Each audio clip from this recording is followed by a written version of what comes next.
School incorrectly implants birth control device in the arm of a young girl without consulting the parents. The school nurse then snarks that legally, she doesn't have to explain anything at all to the distraught mom seeking answers. Of course, why would one expect answers and explanations from a school these days? I'm Dr. Duke, she's Katie, and this is The Dr. Duke Show.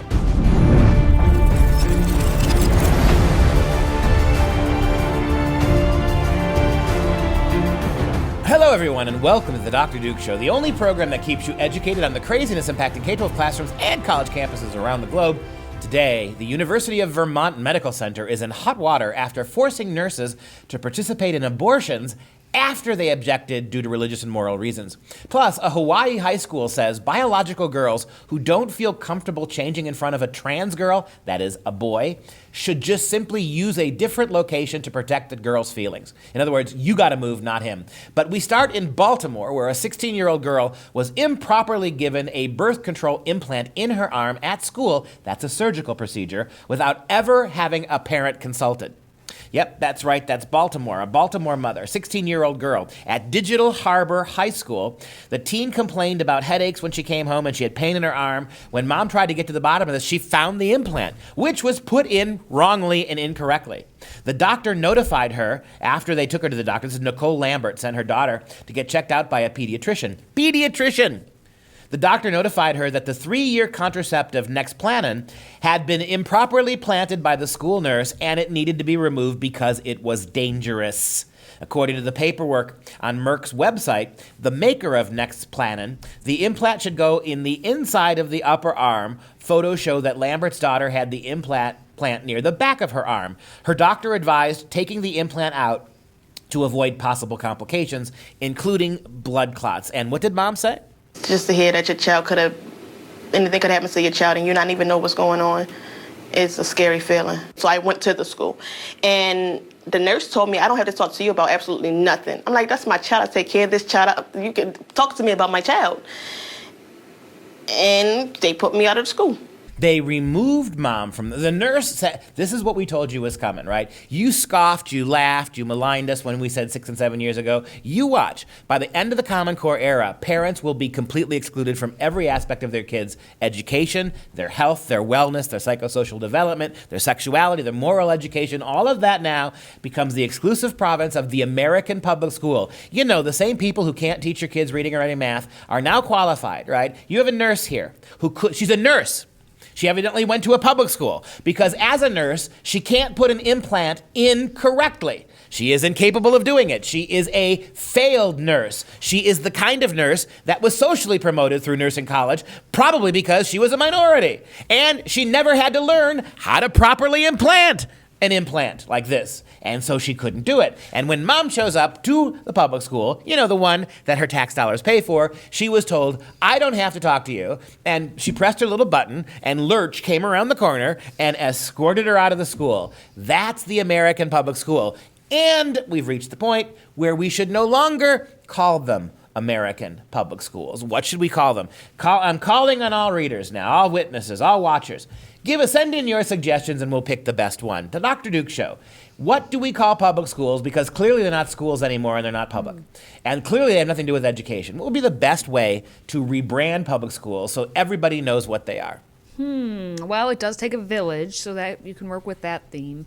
We'll work. We'll see what. We'll work on it. What? Send your best things in. I'm curious to see what we can get. Well, according to the attorney who's representing Ms. Lambert, David Ledyard, he said Ms. Lambert wasn't given the choice to pick the medical provider where her daughter would feel comfortable going and receiving these services, who she knew did a comprehensive medical exam, who she knew her medical history. So all fronts were failed. For when you're talking anything medical health related, you have to dot your I's and cross your T's, but clearly we don't do that in public schools. You remember Arnie Duncan, that clip we've played in all of our Common Core talks where Arnie Duncan said, I think our schools should be open 12, 13, 14 hours a day. So it's not just lengthening. So 8 to 8 or something like that?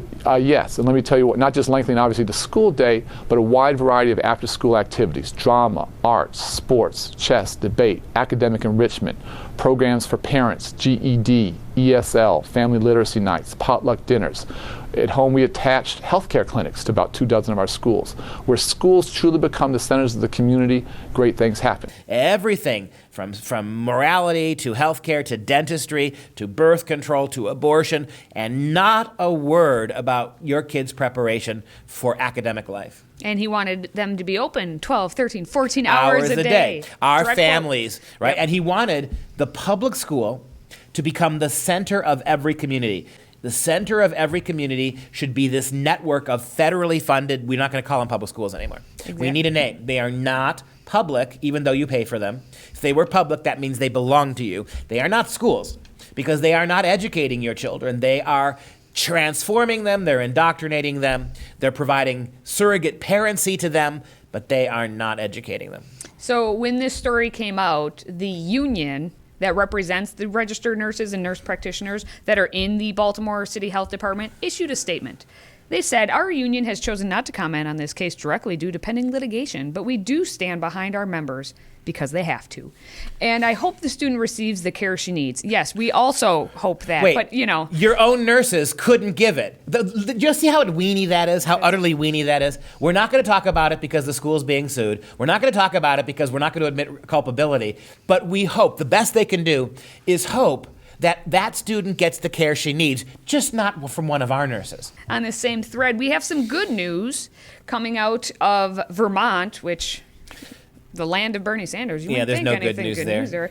But hopefully good news, because a notice was sent in August to the University of Vermont Medical Center saying that it must stop forcing nurses to participate in violation of their religious beliefs, or they will lose federal funding. So what happened was an investigation was started by the Department of Health and Human Services Office for Civil Rights a couple years ago. And they announced that after a thorough investigation and prolonged attempts to resolve a matter, they found that the medical center actually violated some amendments and this nurse's right to not perform an abortion.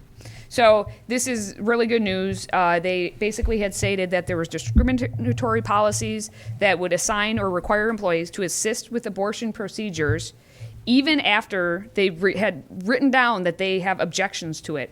And so this happened back in 2017, and this nurse's, which we don't have the nurse's name, but her name was put on a list who, for religious or moral reasons, she was conscientiously opposed to participating in these abortions, and then she basically got tricked into doing one. It is good news in the sense that in America, this is still possible. If this had happened in Canada, that nurse would be fired. It would never be allowed to happen. If this happened in the UK, the career would be over. And the fear is that how close are we to this, right? That still we have religious conscience rights. It almost makes you wonder. The story doesn't tell us this. I almost wonder what her objection was. I mean, was this a Christian nurse?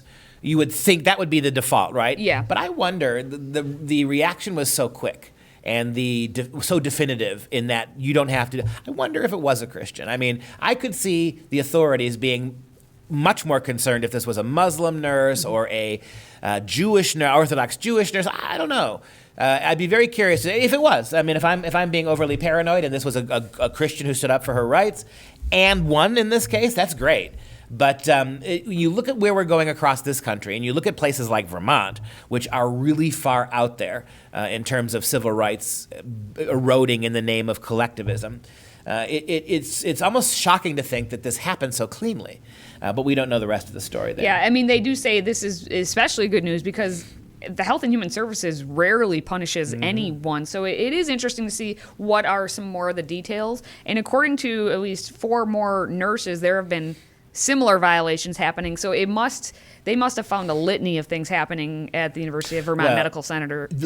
I keep saying. Yeah, listen to some of the things, right? The American Center for Law and Justice filed a case for the unnamed nurse and said, quote, worse still, her superiors, this nurse's superiors, deliberately misled her into thinking she was assisting in a procedure following a miscarriage, but once trapped, that's the word, trapped inside the OR, she discovered that it was in fact an elective abortion and that this had been known all along by her superiors, who then callously refused to relieve her. To say that she was emotionally traumatized by this event is putting it mildly. And as you said, 4 other nurses have made similar complaints. And so what you have on the negative side, you've got got American hospitals that are lying to their nurses, forcing them into OR when that's too late for them to remove themselves, and then making them complicit against their will in what they called surgery, elective surgery, what we know as the brutal practice of abortion. All right, well, we're going to go back into the high school. We're actually going to go all the way to Hawaii because we've had these stories many a time where, trans advocates are saying that it's discriminatory if trans kids don't get to change in the locker rooms that they claim their gender to be. But then you take a look and you question, well, what about the actual girls in that locker room or the actual boys in that locker room, how they feel, they don't care. But they don't care. And we learned at how do we say this? Kamehameha, maybe. It's a school in Maui. We'll say it's a Maui. Kamehameha Maui. Yeah, a Hawaii high school. They have a boy who's on the girls' volleyball team, and he decided that he's going to use the girls' locker room. Well, the school district policy puts, no conditions on students who want to use the private changing facilities of the opposite sex. And the Hawaii High School Athletic Association has established a similar policy more than 2 years ago, saying that, if boys compete in girls' sports, that, they get to be in whatever physical, intellectual, social, and character development, blah, blah, blah. We value inclusion, blah, blah, blah. They get to go in whatever locker room they want. And then we had someone who's a board member for the Honolulu Gay and Lesbian Cultural Foundation, who's also claiming to be a scientist, saying that if female students, the actual biological female students, are uncomfortable with any trans student coming in, that the girls have other options. Like, they should change in the nurses' station. Not the trans kids, because that's discriminatory, right, but the girls. So a locker full of girls who don't want a boy in there, they have to change. Absolutely. Right? So here's what I think. Wouldn't it be interesting? It would take some coordination. If you're enterprising high school kids, if you're listening to me, what if you got together, like the high school sports teams, and you decided that for an entire semester, the girls were going to immediately identify boys and go to the boys' bathroom. And all the girls, the boys, were going to identify as girls and go to the girls' bathrooms. Really throw a wrench into this, right? Have all the girls on all the sporting teams decide they're men and then go to the boys' locker rooms. All the boys decide that they're girls, go to the girls' locker rooms. There's not a damn thing they could do about it. And it would completely send a message to confound these people, right? But alas, that would require a kind of coordination. I don't think it's going to happen. But there has to be some way to send a message to these people, right? That we are so going to protect the one confused boy that an entire school full of girls who don't want to get naked in front of another boy or share a shower or a locker room with a boy, a misguided boy, they're the ones who should go to the nurse's office or change. Or they're the ones who should find another place. You are obligated to go. And here's the thing.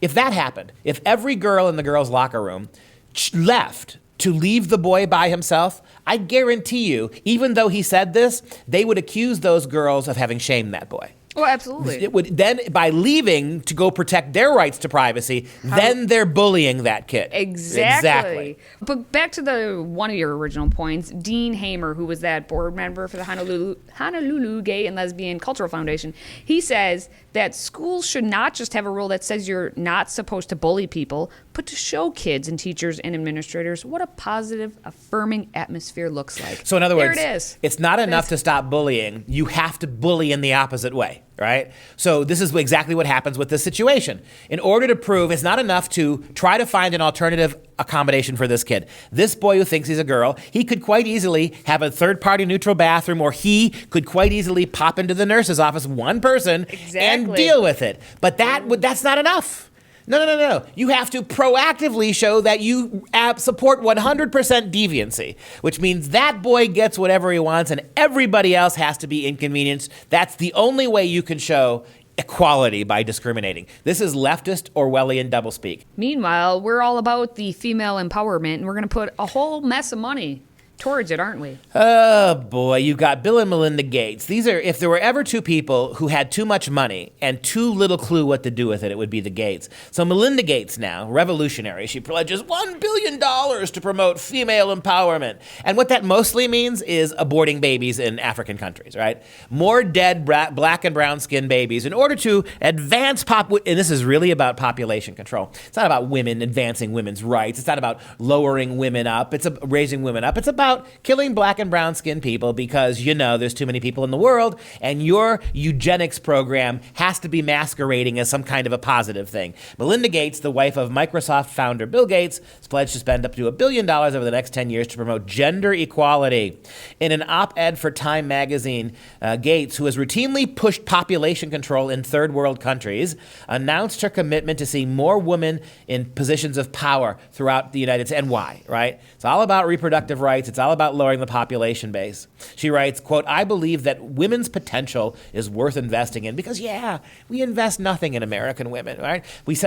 Our boys are tricked out in the latest, best clothes, and our girls wear rags, right? We've created a situation where the NBA has to finance the WNBA because nobody watches it. But, it's really the women's soccer team, right? Whining and whining and whining that they're not paid equally. When you break the numbers down, you find out based on the revenue the two sports bring in, men's soccer and women's soccer, women are overpaid. But no. Let's spend another $1 billion. Maybe you could take $100 million of that $1 billion and give it to soccer player Rapinoe in the name of athletic equality. How about that? Well, what about Oprah? She doesn't even address her bestie Oprah, because Oprah makes more than pretty much all the men in the country.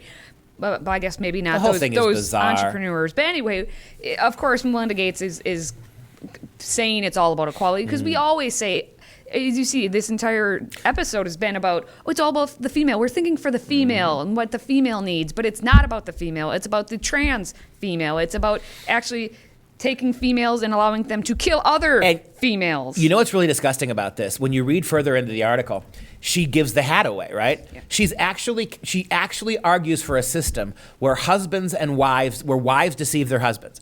Her plan is that we want to empower women in marriages to be able to completely circumvent having to deal with their husbands at all. Here's one quote she makes, quote, "Here's how we know change is possible.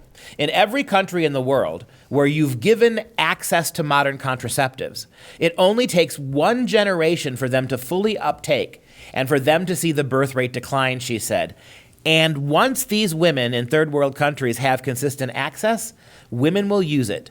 And what they'll also do is they'll do it covertly without their husband knowing."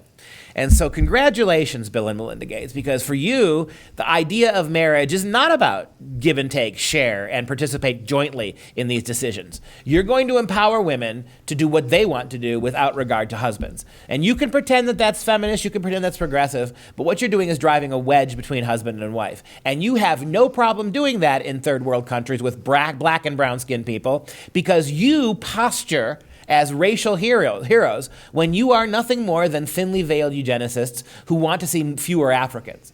Well, fellow women, we did it. We made it one more week in this patriarchal society. Now, as always, please share this episode and subscribe to the free audio podcast on iTunes, SoundCloud, and everywhere else. Just visit drdukeshow.com and subscribe for free. And that's it for us today. If you like the show, please consider supporting it by signing up for our Patriot Club. A couple times a year, we will send you some really good tchotchkes for $25 a month, and all that money goes to keep the lights on and Chick-fil-A on the table. Visit thedrdukeshow.com to get started. We'll be back again Monday at 6 p.m. Central Standard Time for the Freedom Project. I'm Dr. Duke, she's Katie, and until next time, stay educated, my friends.